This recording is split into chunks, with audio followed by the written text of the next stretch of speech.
Hello everyone, welcome to your channel GK facts में। दोस्तों, आज की डेट है 10 अक्टूबर 2021 और जानेंगे 10 अक्टूबर 2021 से करंट अफेयर का इंपॉर्टेंट टॉपिक।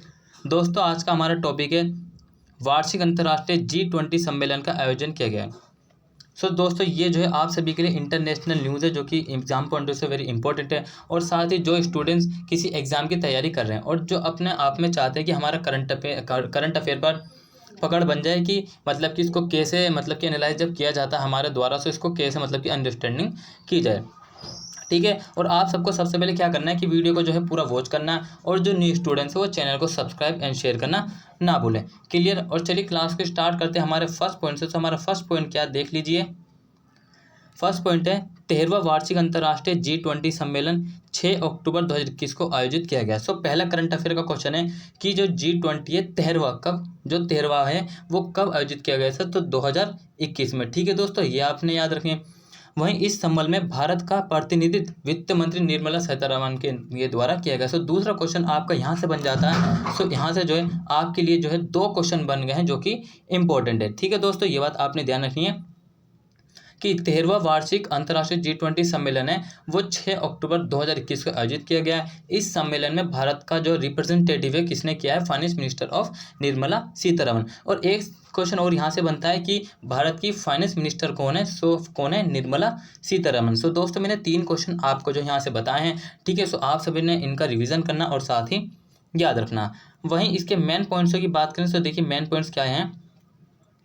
इस सम्मेलन के दौरान ये जो G20 का जो सम्मेलन है, इस सम्मेलन के दौरान वित्त मंत्री निर्मला सीतारमण ने उल्लेख किया है, मेंशन किया है कि भारत 2023 में G20 अध्यक्ष पद ग्रहण करने की पृष्ठभूमि में अंतर्राष्ट्रीय नीति समन्वय में निर्बाध क्षेत्रों की पहचान करने के लिए काम कर रहा है।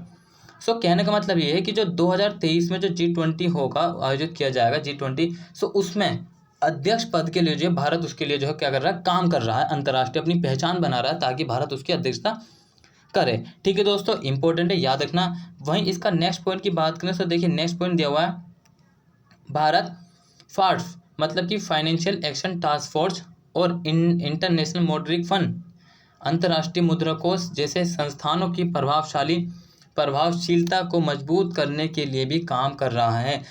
India is also working strengthen the effectiveness of institutions like for financial action task force and international monetary fund. ठीक है दोस्तों, ये जो मैंने आपको बताया है इंपॉर्टेंट है, याद रखना। देखिए फार्स ये भी एक संस्था है और साथ ही IMF ये भी एक संस्था है। ठीक है दोस्तों, आपने याद रखना ऑर्गेनाइजेशन है जो कि आप सबके exam point of very important है। या तो इनकी फुल फॉर्म पूछ ली जाती है या फिर इनके एस्टेब्लिशमेंट ये पूछ लिया जाता है। ठीक है, हेडक्वार्टर भी पूछ लिया जाता है। दोस्तों, आप सब ने जो है ये याद रखना जो मैं आपको बता रहा हूँ।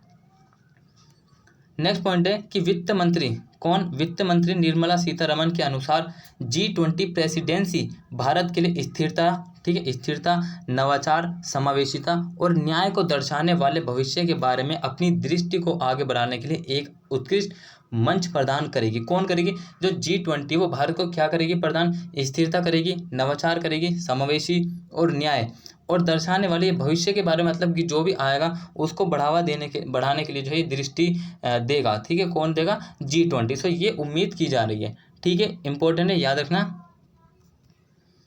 अब बात करते हैं G20 की अध्यक्षता।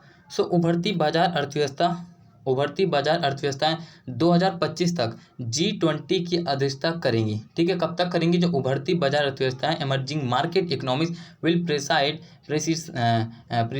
ओवर द G20 बाय 2025 तक। इंडोनेशिया करेगा 2022 में।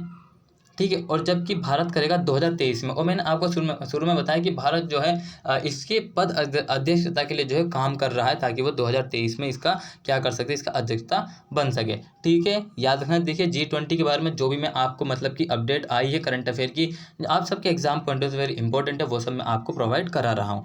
ठीक है दोस्तों, वहीं और एक बात और, जिस किसी ने भी 5 बजे वाला करंट अफेयर का टॉपिक नहीं देखा उसको देखिए, साथ ही 8 बजे वाला इंग्लिश और 2 बजे वाला वोकेब आपके exam point of very important है, साथ ही इंटरव्यू के, और 8 बजे वाला। ये 4 क्लासेस जो आपको डेली प्रोवाइड की जाती हैं दोस्तों जीके फैक्ट्स फैमिली की ओर से, ये सब आपके लिए एग्जाम पॉइंट ऑफ व्यू से वेरी इंपॉर्टेंट है। ठीक है, अब चलिए हमारा नेक्स्ट पॉइंट था कि भारत द्वारा निर्धारित विषय वस्तु और प्राथमिकताएं। भारत ने G20 के समक्ष जिन विषयों और प्राथमिकताओं को रखा है वे उन मुद्दों को दर्शाती है। क्या कर रहा है कि भारत ने G20 के जो सामने जिन विषयों और प्राथमिकताओं को रखा है वे उन मुद्दों को दर्शाती है। So the themes and priorities that India has put before the G20 reflect the issues. ठीक है, उन मुद्दों को वो दर्शाती है। ठीक है, जिनमें उभरती अर्थव्यवस्था जो बढ़ रही है, अर्थव्यवस्था और संयुक्त रूप से जो काम कर सकते हैं मिलकर, ठीक है, ज्वाइन होकर। ठीक है दोस्तों, ये बात आपने ध्यान रखनी, आप सबके एग्जाम पॉइंट ऑफ से वेरी इंपॉर्टेंट है। वहीं इसका नेक्स्ट पॉइंट की बात करें ताकि G20 को वैश्विक नीति क्षेत्र में अधिक रचनात्मक भूमिका निभाने में सक्षम बनाया जा सके। किसमें? G20 को वैश्विक नीति क्षेत्र में, वैश्विक नीति जो ग्लोबल पॉलिसी है, ठीक है, ग्लोबल पॉलिसी है, उसको क्या करना है, उस क्षेत्र में अधिक रचनात्मक भूमिका निभाने में सक्षम बनाया जा सके। So to enable the G20 to play a more constructive role in the global policy arena. ठीक है, इंपॉर्टेंट है, याद रखेंगे। वही इसके दोस्तों आज की हमारी क्लास जो है ख़त्म होती है। अगर आपको क्लास अच्छी लगी तो दोस्तों चैनल को सब्सक्राइब एंड शेयर करना ना भूलें, और साथ ही आप फटाफट से एक क्विक रिवीजन कर लेते हैं जो कि हमारे एग्जाम पॉइंट से वेरी इंपॉर्टेंट है। दोस्तों हमारा करंट अफेयर का टॉपिक था कि वार्षिक अंतर्राष्ट्रीय G20 सम्मेलन का आयोजन किया गया है। ये आपको जो है इसके देश दिख रहे हैं, 20 देश हैं। ठीक है दोस्तों, इंपॉर्टेंट है। वहीं इसके बात करें तो ये कौन सा है G20 सम्मेलन, ये कौन सा, ये 13वां है। कौन सा? 13वां। कब हो रहा है? 2021 में।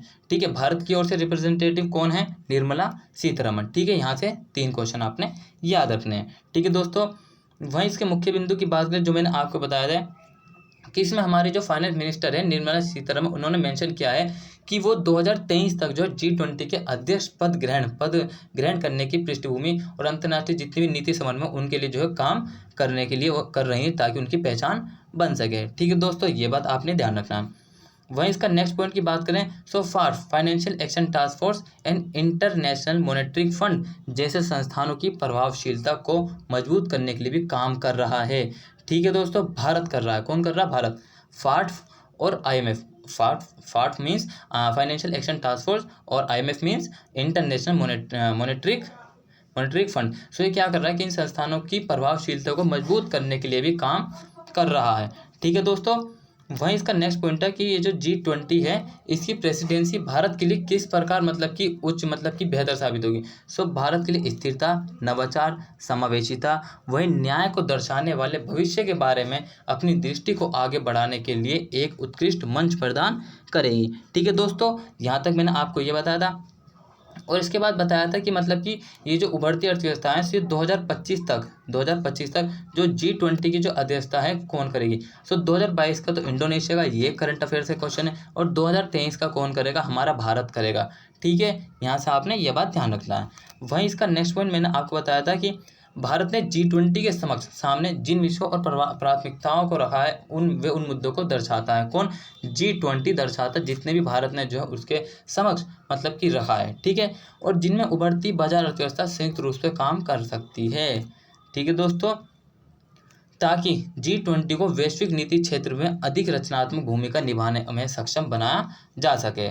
ठीक है, दोस्तों आपका रिवीजन भी हो गया, साथ ही क्लास भी होगी। अब आपने क्या करना है कि जब कि क्लास आप कंप्लीट कर लें आप सबने जो है इसको 1-2 बार पढ़ के देखना। ठीक है, और ध्यान से पढ़ना, साथ ही जो इंपॉर्टेंट पॉइंट्स लगे उनको जो है अपना नोट कर लेना। ठीक है दोस्तों, till then take care, all the best, have a nice day, thank you for watching this video. All of you मिलते रहेंगे इसी क्लास में जल्दी। ठीक है, और इस वीडियो का PDF का लिंक वो मैंने आपको डिस्क्रिप्शन बॉक्स में दे दिया, वहाँ से आप लोग डाउनलोड कर सकते हैं। और जो न्यू स्टूडेंट्स हैं वो चैनल को सब्सक्राइब एंड शेयर करना ना भूलें।